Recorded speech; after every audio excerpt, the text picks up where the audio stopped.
Listen, child, before you roll your eyes and say, that was their time, not mine, let me tell you something your grandmother learned the long way. Family patterns don't ask for permission before they move in. They just show up, unpack their bags, and make themselves comfortable. That's why I always told my own children the truth about our history. Why I pointed at alcohol and said, this right here is where the cracks started forming in our house. Because if you don't name the crack, the house will collapse quietly while you're busy repainting the walls. The Bible calls this iniquity not just sin, but a bent, a lean, a tendency that runs in families like a stubborn old recipe nobody remembers choosing. And you see it loud and clear in the house of King David. Now, David loved God deeply. Don't get me wrong, but one night he stepped outside his calling and slept with Bathsheba, another man's wife, and that moment is recorded plainly in 2 Samuel 11, not to shame him, but to warn us. David did it once in secret, but his sons turned it into a public sport. First came Adonijah, who looked at his father's last wife and said, I want her. A desire so twisted it made no sense at all, like walking into a bakery full of bread and stealing the baker's apron instead. And that story lives in 1 Kings 2:13-25. Then there was Amnon, David's son, who had 100 honorable options, but chose his half-sister Tamar, assaulted her, and paid with his life. And if you want to read that heartbreaking chapter, it's in 2 Samuel 13. And just when you think it can't get worse, along comes Absalom, who didn't just copy his father's secret sin, but dragged it onto the rooftop for the whole city to see, sleeping openly with his father's concubines, as described in 2 Samuel 16:21-22. And child, let me pause right here, because if a man can feel temptation in public and restrain himself, that's strength. But if a man can lose himself in public and keep going, then someone else is taking the steering wheel. And then there's Solomon, called Jedediah, beloved of God, in 2 Samuel 12:24-25.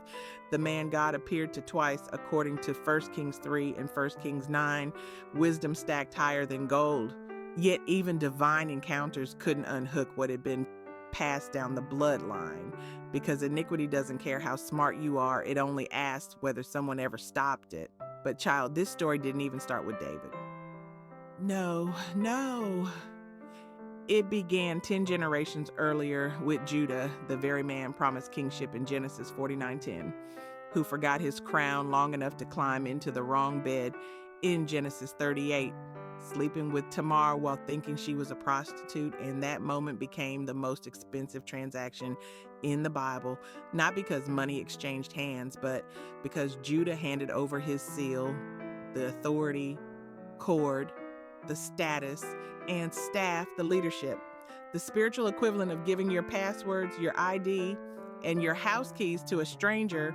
And Proverbs wasn't exaggerating when it later said in Proverbs 6:26 that adultery reduces a person to a loaf of bread.